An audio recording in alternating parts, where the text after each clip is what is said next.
Bom dia, Alice. Bom dia, Ana.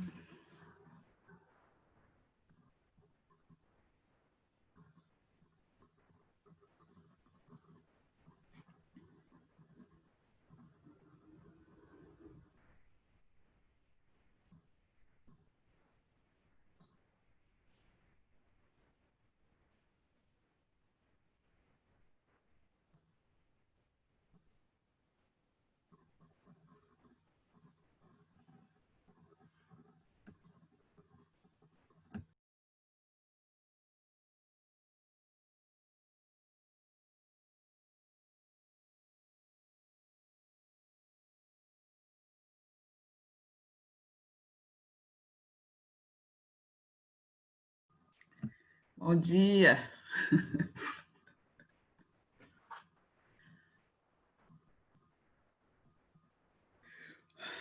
Vamos lá, galerinha? Nós vamos terminar a aula 23 de Revolução Científica e vamos entrar na 24, tá? Que é a Revolução Inglesa. Então, podem abrir aí na página 55. Acho que a página 55 nós já até falamos. 56.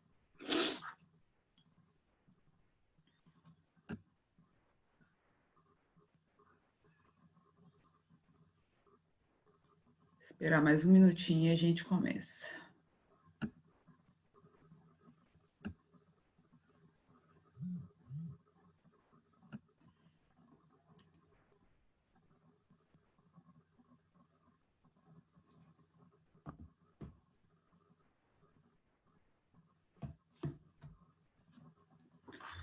Marcela, é livro 3 ou 4?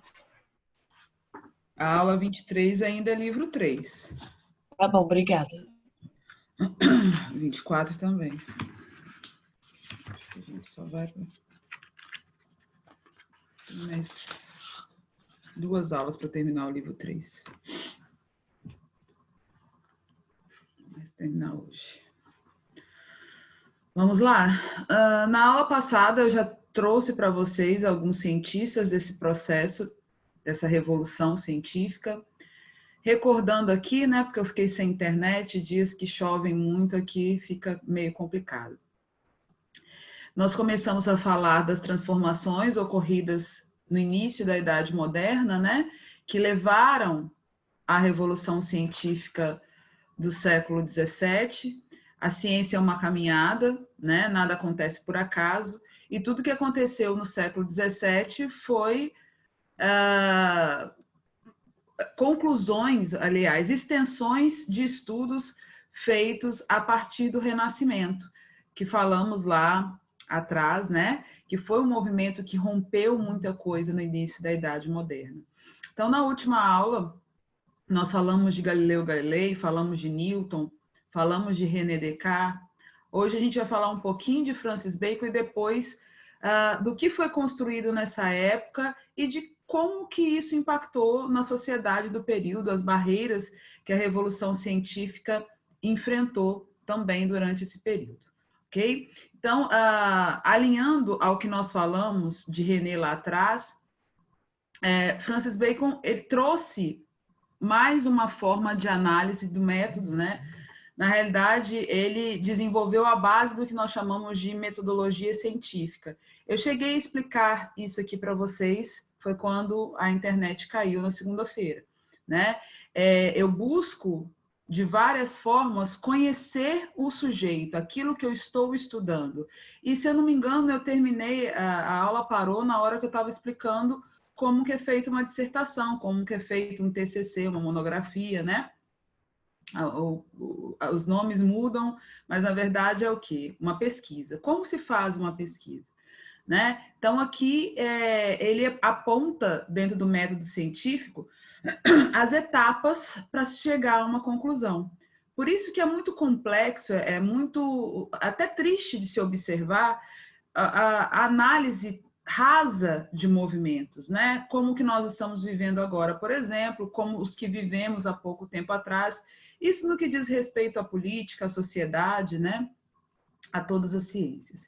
Então, ele primeiro diz o quê? Que nós precisamos observar. Eu tenho um sujeito. Eu vou estudar o quê? Eu vou estudar o autismo, exemplo. né? O que dentro do autismo? Eu vou lá e tiro uma coisa que eu quero aprender dentro desse tema. E eu vou levantar o problema. O que eu quero saber, né? O problema é isso. O que eu preciso solucionar, né? O que eu preciso compreender dentro desse tema? E depois eu vou formular hipóteses. As hipóteses, elas servirão para que você analise de mais de uma forma aquele mesmo ponto, aquele sujeito, né? Depois passaremos para a experimentação. E aí a experimentação, no início da aula passada, na segunda-feira, eu disse para vocês que é o que vai diferenciar a ciência moderna da ciência medieval, né? Que é a ideia de que a vivência, a experiência é fundamental para o saber, né? Então, ele vai a campo, ele vai compreender. Se eu estou estudando autismo, eu vou visitar uma família só, uma criança só?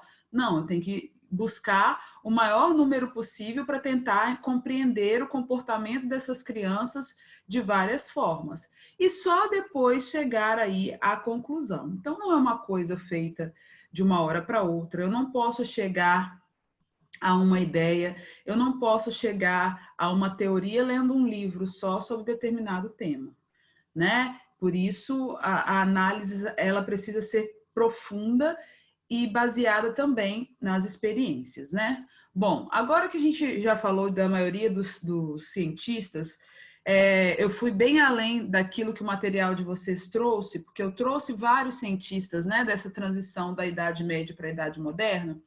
Nós vamos falar um pouquinho aqui sobre o progresso, né? O que aconteceu nessa época que mudou e acabou abrindo o caminho para as revoluções do século XVIII. Porque o século XVIII ganhou o nome de século das luzes porque trouxe um novo olhar sobre várias coisas, mas também sobre a ciência, e isso levou ao progresso e à Revolução Industrial, né? Então, foi durante esse período, entre os séculos XVII e o século XVIII, que surgiram instrumentos como o microscópio, o termômetro, o telescópio, a calculadora, o relógio de pêndulo, a máquina a vapor, o balão de ar quente, tudo isso nessa transição. Esses movimentos que começam no século XVII e no século XVIII se concretizam, vão abrir espaço para novos pensamentos. Isso, obviamente, vai provocar mudanças significativas nas transformações dentre os séculos no cotidiano das pessoas. Mas essa ciência, ela teve facilidade por estar na Idade Moderna, num momento diferente do medieval. Ela teve facilidade de chegar a todos? Foi uma coisa simples, aceita? Não. Por que não? Primeiro, porque ainda se trazia, né, aquela questão da Idade Média dentro da sociedade. Existia ainda um poder muito grande religioso que trazia preconceitos, e a ciência ela questiona, e por questionar, muitas vezes ela é vista como um obstáculo para os desejos religiosos também, né? Então, acaba que o movimento enfrenta, sim, muitos obstáculos. Olha só o que eu trouxe aqui para vocês. O clima de progresso científico constituiu uma cultura de elite, pois apenas os membros dos grupos privilegiados se mantinham informados. Isso é fruto também do que a história traz da Idade Média, né? A educação, o conhecimento, o acesso, até hoje não é para todo mundo. Olha o que nós estamos vivendo agora. Né? Quantos estudantes gostariam de estar tendo acesso a tudo que vocês têm e não conseguem? Né? Então, o conhecimento, ele sempre enfrenta obstáculo, e ele é uma marca significativa nos abismos da nossa sociedade. Sempre foi, não é de agora, né? É de sempre. A maioria da população europeia continuava analfabeta e afastada dos avanços científicos. Persistia uma cultura popular que mantinha tradições relacionadas à vida agrícola e com a religião. Mesmo nessa passagem de um período para outro, a religião também viveu movimentos como foi a Reforma Protestante. Mas nós falamos lá em Reforma Protestante sobre isso. o que ela questionou e o que ela provocou de mudança. Isso quando nós falamos no aspecto econômico e religioso, como no caso do calvinismo, por exemplo, né? Mas a reforma religiosa, ela leva a tradução da Bíblia, a novas interpretações, mas isso não chega de forma concreta a todos os grupos. A ciência, ela enfrenta esse obstáculo, né? A ação do Index e da Inquisição que se opunham à difusão de novas ideias contrárias à Igreja. Em Contra-Reforma, nós falamos sobre isso, né? O que foi o Index e por que a permanência do Tribunal de Inquisição? Nos países que permaneceram católicos depois da Reforma, isso foi muito mais forte, né? Em Portugal, na Espanha, principalmente, né? Na França, esses obstáculos com certeza eram maiores. Por quê? Porque o Index ele censurava todas as obras que trouxessem coisas que incomodavam a igreja. E a ciência, desde sempre, questionando, por exemplo, o geocentrismo, ela acaba por bater de frente com aquilo que a igreja pregava. E a igreja, no momento de sensibilidade, né, porque ela estava num momento frágil, fraco, que foi a reforma, ela vai perdendo adeptos, ela começa a perseguir esses cientistas, essas obras, para evitar perder mais influência dentro da população da época, né? O ensino tradicional, que era controlado pelos jesuítas, apresentava currículos e métodos ainda baseados nos mestres da antiguidade, lá, né, na Grécia Antiga, lá na época de Aristóteles. Então, nesse momento, a gente pode observar que ainda existe, de várias formas, né? Apesar de todas as tecnologias criadas, ainda existem muitos obstáculos para a ciência.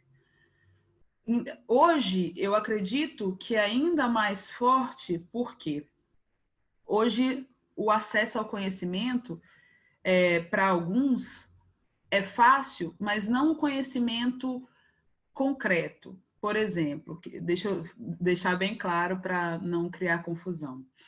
Se eu quero saber sobre determinada coisa, eu jogo no Google, aperto Enter e ali vai me aparecer um conceito.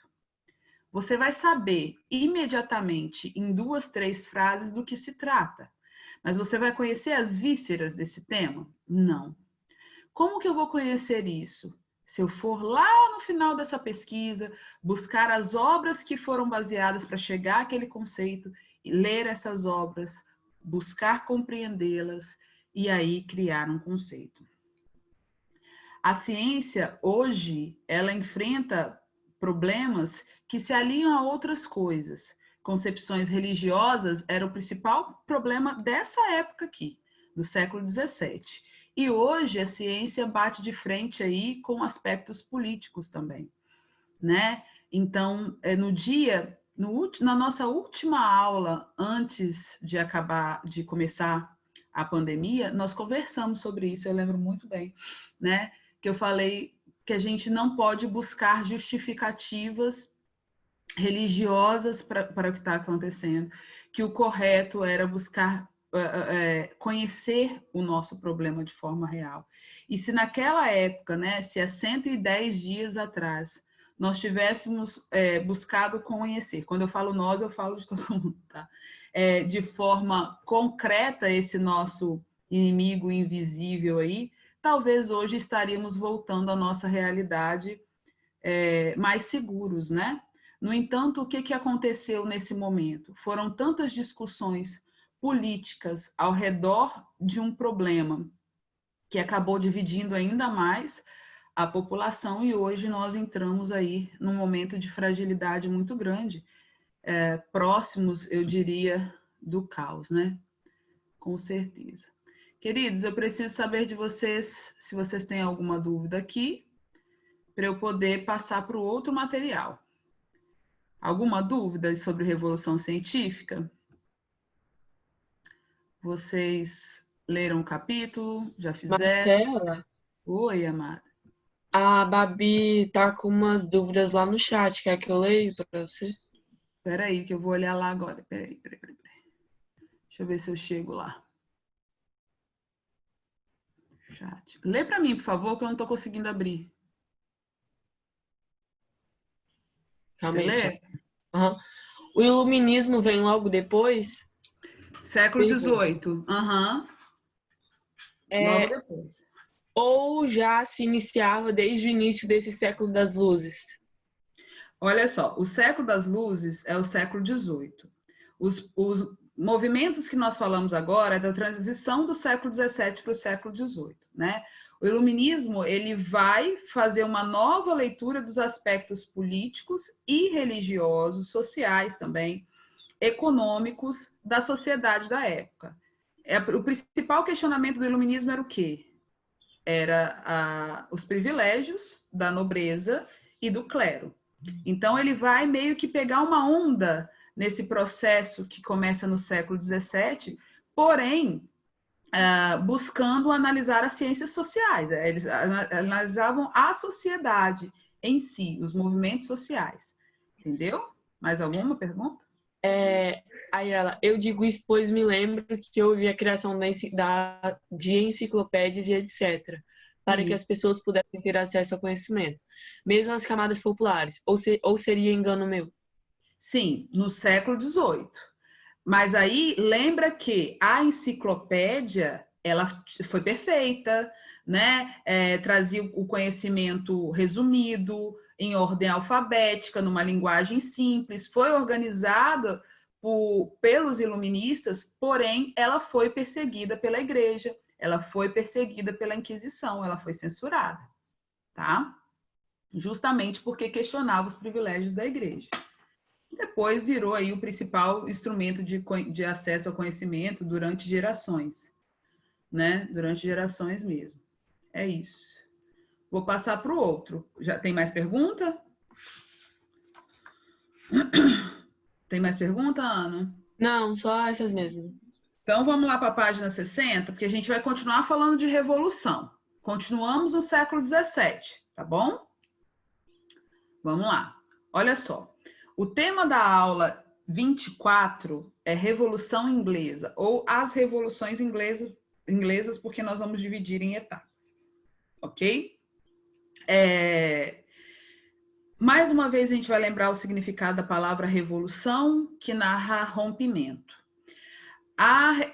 O absolutismo inglês começa lá no finalzinho do século XIV, século XV, com as guerras das famílias para o retorno de um governo centralizado, de um Estado inglês. E aí começa o absolutismo monárquico inglês no século XV, vai se fortalecendo, né? No século XVI se concretiza, e durante esse período todo foi o governo de uma família chamada família Tudor, dinastia Tudor, que nós falamos lá em absolutismo. Eu pontuei 2 para vocês.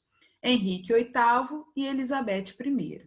Nós paramos aí. O que nós vamos estudar neste capítulo? Vamos recordar neste capítulo, porque vocês já estudaram. Nós vamos recordar o fim do absolutismo monárquico e o nascimento da monarquia parlamentarista, ok? Então, primeira coisa que nós vamos lembrar, né, os conceitos, o que é uma monarquia? Monarquia é um governo de um só. Esse um só, nesse caso aqui, nesse momento, peraí, deixa eu ver aqui, Murilo. Esse um só aqui tinha os poderes executivo, legislativo, judiciário, todos nas suas mãos, e não era submisso a uma constituição. Foi assim, gente, durante praticamente 300 anos em toda a Europa, né? Só que na Inglaterra isso teve um rompimento antes dos outros países. E isso é extremamente importante para o desenvolvimento e para o poder que a Inglaterra vai conquistar durante os séculos XVIII e o século XIX, ok? Porque no século XVII ela vai viver esse rompimento. Então, lembrando, Henrique VIII, Tudor. Ele rompe com a Igreja Católica. Ao romper com a Igreja Católica durante a Reforma, no século XVI, ele confisca os bens da Igreja. Foi aí que nós paramos lá com eles.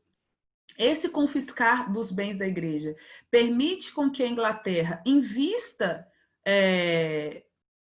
no comércio marítimo, né, na navegação, pega esse dinheiro e investe tudo nisso, e aí começa a render lucros, que vai fortalecer bastante o Estado inglês durante o governo da filha dele, Elizabeth I, né, que começa aí a expandir seus interesses coloniais, principalmente no norte do continente americano. Tá aí.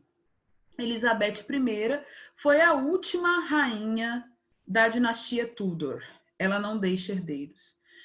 E quando ela morre, os irmãos também já tinham falecido. Então, acaba a dinastia Tudor e começa a dinastia Stuart. Lembrando aqui de algumas coisas da dinastia Tudor que não podemos esquecer.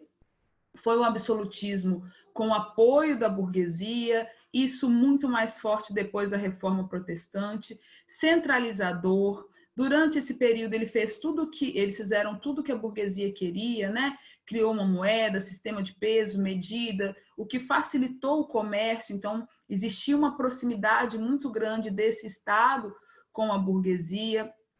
A permissão concedida aos corsários para atacar navios durante o período do governo de Elizabeth, isso foi muito forte, né? A pirataria e o incentivo à expansão marítima. Só que aí veio uma outra questão, que era a questão da reforma protestante. A Inglaterra e a França, elas vivenciaram muitos conflitos religiosos. Tinha o anglicanismo, existiam os católicos e também tinha os puritanos, que era o nome que lá na Inglaterra se dava aos calvinistas. Elizabeth, como autoridade anglicana, porque a religião que o pai dela cria coloca o rei como autoridade, né? Ela resolve os problemas religiosos na Inglaterra com uma intensa perseguição. E é durante o século XVII que isso vai acontecer ali no início, né, na transição do século XVI para o século XVII, fazendo com que muitos ingleses partam para o continente americano para tentar viver uma nova vida sem perseguições religiosas, né? Mas a igreja anglicana aqui tinha dentro da Inglaterra uma força muito grande. Olha lá, era controlada pelo Estado. É uma igreja que surge sem uma ordem papal, sem um poder papal. Mas o rei era a maior autoridade dessa religião, tá? Mantinha cerimônias de forma ritual católica, muito parecida com o que assistimos no catolicismo. O conteúdo era de base calvinista, então o Henrique VIII ele não cria uma doutrina, ele meio que copia algumas coisas, ele mistura rituais católicos com as teorias calvinistas. A ética calvinista era adequada aos valores burgueses, e aí vamos lembrar que João Calvino, ele cria aquilo que lá no século XIX Weber vai chamar de capitalismo protestante, né? Que é aquela ideia de que aquilo que você conquista com o seu trabalho é graça divina, e que o trabalho é uma forma de purificação também. Então, a Inglaterra vai viver isso. Ética. O que significava ética para eles? Olha lá, trabalho metódico, eficiência, a poupança e a acumulação de riquezas. Então, isso vai provocar dentro da sociedade inglesa uma organização diferente. E no século XVII também questionamentos, tá? Questionamentos que vão surgir de dentro do parlamento. O parlamento no estado absoluto é pouco convocado, tem pouca força, né? Essa força, ela vai aqui nesse momento se ampliar porque o parlamento também vai estar dividido, né? O parlamento ele vai estar dividido entre a nobreza rural, que vivia ainda um certo atraso comparado ao que estava acontecendo nas cidades, né? E a burguesia, que se dividia entre calvinistas e, puritanos, que é a forma como eles vão falar lá, e anglicanos. Então, aqui nós vamos perceber um crescimento muito grande da religião puritana, mesmo com toda a perseguição do Estado absolutista. Isso vai acontecer durante a dinastia Stuart. Por que isso? Porque, de certa forma, a Elizabeth ela tinha um jogo de cintura para lidar com essa burguesia que financiava o Estado dela. O Henrique VIII também teve. Os Stuarts, não. Os Stuarts, deixa eu ver o que tem pergunta aqui. O que vai acontecer com os Stuarts? Eles não vão ter jogo de cintura nem diplomacia para articular as coisas com esse parlamento dividido. E aí esse conflito vai aumentando. Olha lá, os motivos para o conflito, né? O absolutismo de direito passa a ser reconhecido juridicamente por essa dinastia. Os burgueses estavam descontentes pela permanência do conflito com eles. O parlamento dividido, eu já falei, o aumento da força da corrente puritana frente à anglicana e a petição de direitos, né? O que foi a petição de direitos? Na oportunidade que esse parlamento teve de se reunir, eles aprovaram uma lei que detinha a dinastia Stuart. Essa lei dizia o seguinte, que o rei não poderia criar impostos, nem convocar o exército ou mandar prender qualquer pessoa sem a autorização do parlamento. O que o parlamento quer aqui, gente? Protagonismo. Isso acontece quando? Né? Na transição entre o governo de Jaime I, da dinastia Stuart, e o de Carlos I. Né? Quando Carlos descobre, né, o que o parlamento fez, ele reage contra o parlamento numa perseguição política e religiosa, né? Uma vez que era de interesse dele a permanência da força do anglicanismo dentro do Estado inglês. Então, o que ele faz? Ele fecha o parlamento e começa a perseguir os líderes do parlamento, né, principalmente a burguesia puritana, durante esse processo. Então, o parlamento fica fechado e ele fica governando de forma extremamente absolutista. Só que, anos depois, ele precisa convocar esse parlamento.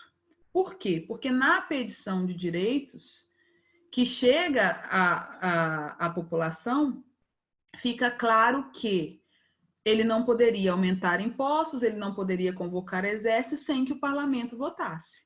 Então, a própria petição que fecha o parlamento obriga Carlos a convocar este parlamento. E quando o parlamento é convocado, eles começam a correr contra o tempo para poder aprovar leis que impedissem o Carlos de fazer novamente o que fez lá atrás, né? De fechar o parlamento. Então, olha lá, depois dessa convocação, o que eles fazem? O parlamento, então, cria leis que proíbem o monarca a dissolver é fechar, né? O parlamento, e tornava obrigatória a convocação do órgão pelo menos uma vez a cada 3 anos. Para você observar a diferença que existe, né, entre aquela formação parlamentar absolutista, né, porque as dificuldades ficaram claras aqui, e a formação parlamentar que temos hoje, né? Uma vez a cada 3 anos, para prestar conta das suas ações, estabelecer objetivos, né? É uma coisa hoje inimaginável, né? E aí, quando isso acontece, Carlos reage de forma assustadora. Porque dentro do parlamento já existia uma liderança forte, existia uma liderança religiosa também e política, que era Oliver Cromwell.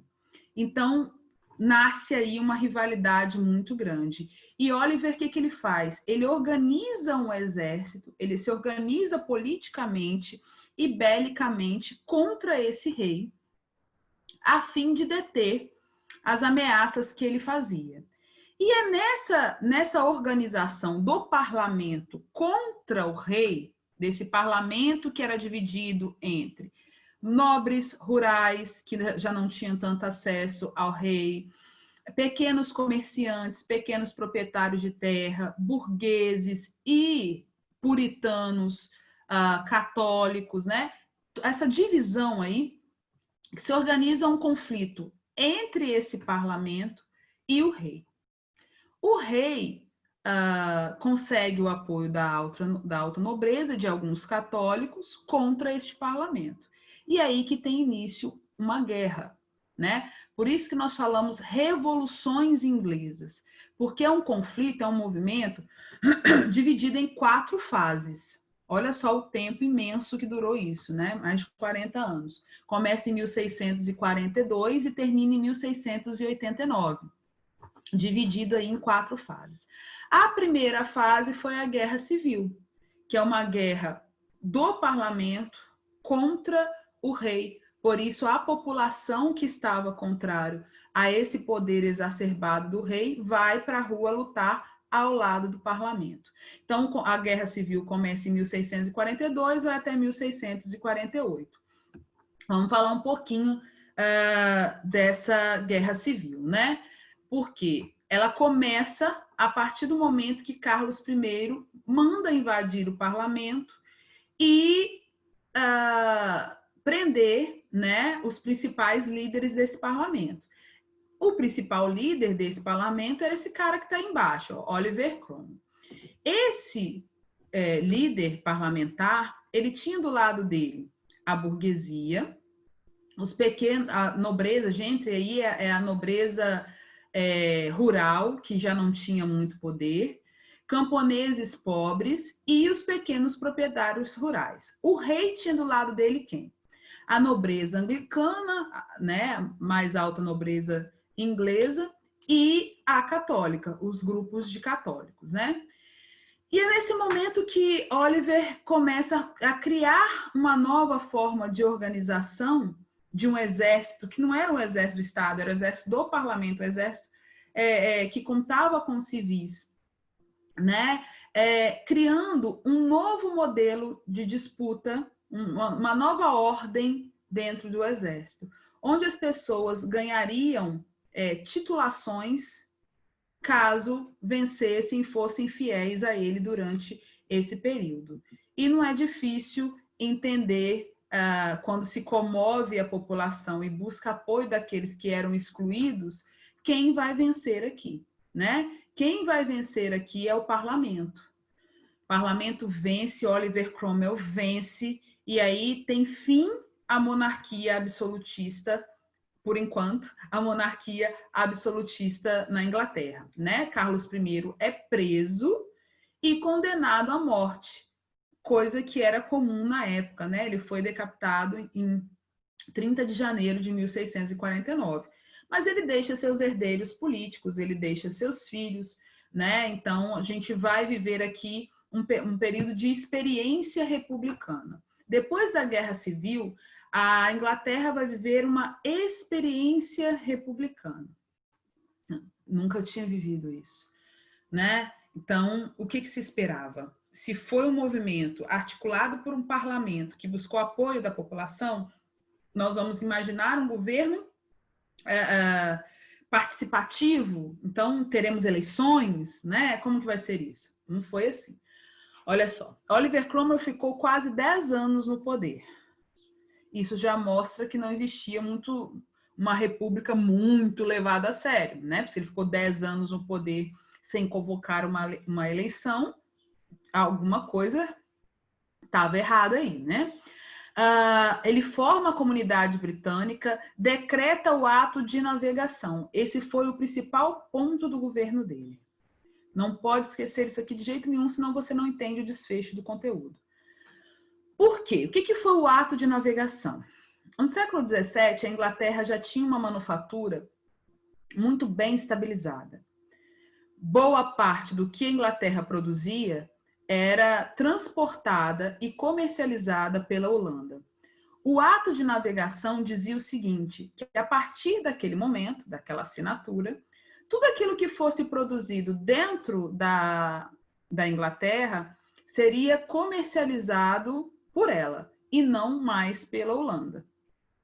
E isso provoca um impacto econômico muito grande na Holanda, que já vivia dessa questão de transporte e comercialização. Era ela, inclusive, que fazia isso com o nosso açúcar. Se vocês buscarem na memória, vão lembrar. E a Holanda não gosta disso, ela fica furiosa, e aí começa uma guerra, né? Então, Oliver vai ter que enfrentar uma guerra contra os holandeses. Nessa época, o parlamento dá a ele o título de Lorde Protetor, né? Mas essa guerra acaba trazendo modificações futuras para a Inglaterra. Daqui a pouco vocês vão entender o porquê. Bom, Oliver Cromwell morre 9 anos depois, né, do início da República. Seu filho assume o poder, Ricardo Cromwell. Vamos pensar um pouquinho nisso aqui. Uma república, o pai morre, o filho assume, mais uma coisinha errada, né? Esse parlamento deveria ter convocado uma eleição. Então, o menino pega o governo, pega uma agitação política muito grande e governa por 8 meses. Eu acho ainda tempo pra caramba, né? Governou 8 meses, enfrentou uma extrema agitação política e como essa república estava muito frágil, e de república não tinha muita coisa, o que nós vamos ver aqui? A união de grupos para restaurar a dinastia Stuart.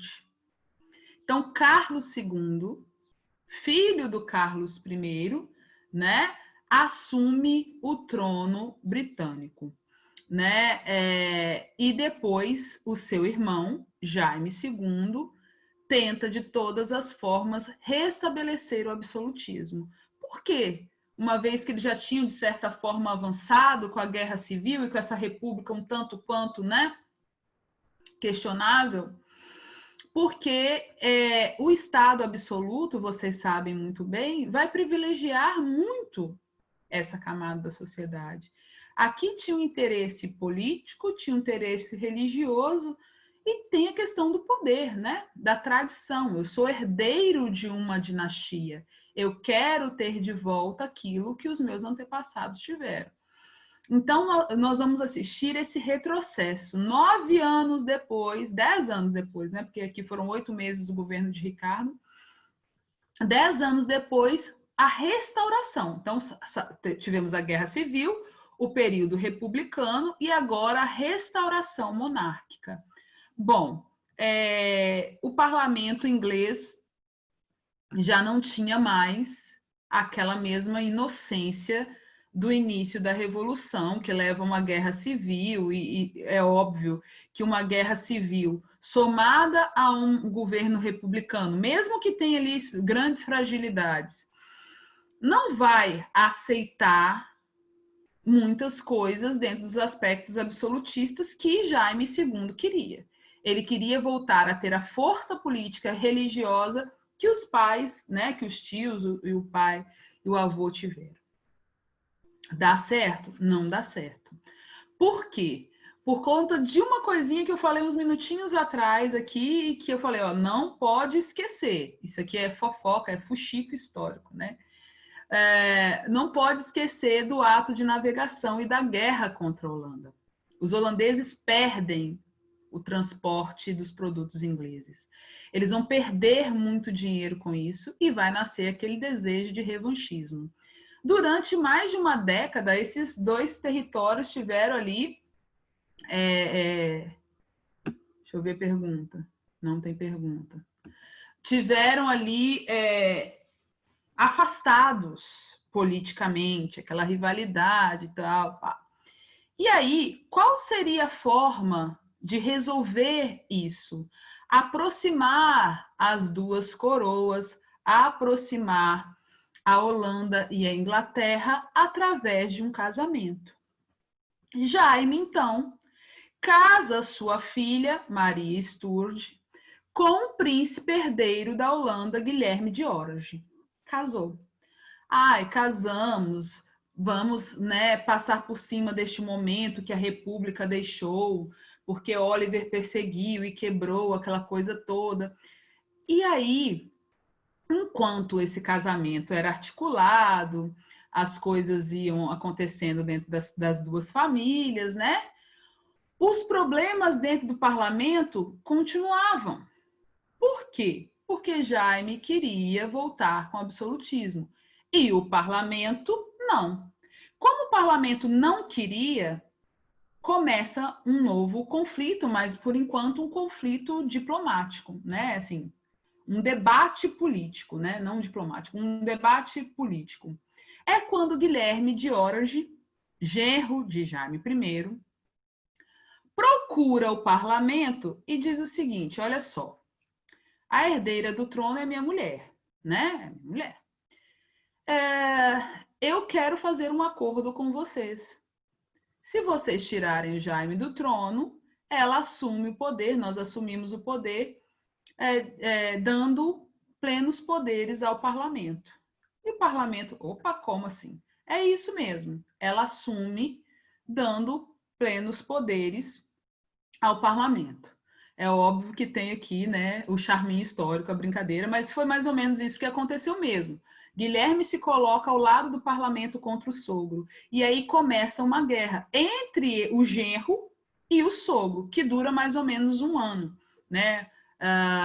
Entre 1688 e 1689. Com o fim desse conflito, Jaime é tirado do poder. Guilherme assume com o título de Guilherme III, o rei da Inglaterra, do lado de Maria Stuart, e assina a Declaração dos Direitos. O que foi a Declaração dos Direitos? É a declaração do direito que leva ao nascimento da monarquia parlamentarista. No nosso capítulo passado de Brasil, eu trouxe uma frasezinha do nosso parlamentarismo às avessas, onde estava escrito assim: no Brasil, o rei reina, ri e rói. E aí eu falei disso aqui para vocês, porque na Declaração de Direitos fica claro que na Inglaterra, o rei, ou a rainha, né? O rei reina, mas não governa. O que é isso? Dentro da Inglaterra, o rei, a rainha, sempre vão estar submissos ao parlamento. Esse parlamento será eleito pela população e dentro desse parlamento será eleito um primeiro-ministro, que na verdade é quem executa, quem tem o poder executivo dentro do Estado, entendeu? A figura real aqui é uma figura diplomática, que articula reuniões, mas não toma decisões efetivas para o Estado. É isso, não é um capítulo longo, não é um movimento muito longo. Entenderam? Tem alguma dúvida aqui? Vamos? Marcela, você pode explicar de novo aquele negócio que você falou que é muito importante do ato? O ato de navegação foi uma ação de Oliver Cromwell para monopolizar o comércio inglês. O que acontecia? A Inglaterra produzia de forma manufatureira ainda nessa transição, e quem transportava e levava as coisas e comercializava era a Holanda.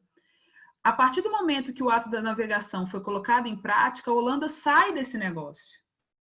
E aí nasce um problema entre a Inglaterra e a Holanda, que leva a uma guerra. Isso durante o período republicano, não foi durante o período monárquico, ok?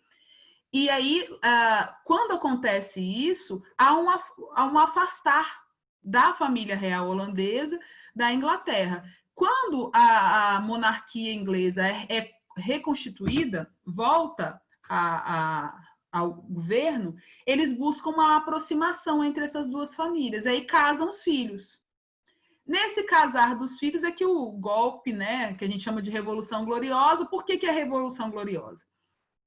Porque vence ali a democracia, quem vai vencer ali é o parlamento, né? No final das contas, quando se adota uma monarquia parlamentarista, permanece um rei, mas essa figura do rei ele não tem o poder que existia no absolutismo. Quem vai ter o poder mesmo é o parlamento. Onde que tem início isso? Lá no ato da navegação, né? Porque faz com que esses dois estados briguem e depois esse genro aí apronte contra o sogro lá na frente, né? Mais alguma coisa? Deu o nosso tempinho aqui. Não, só isso mesmo. Obrigada, Marcelo. Gente, segunda-feira nós temos um novo encontro, tá? Aguardo vocês. Vamos fazer as atividades, não deixar de fazer tudo certinho, tá? Fiquem com Deus. Beijinho.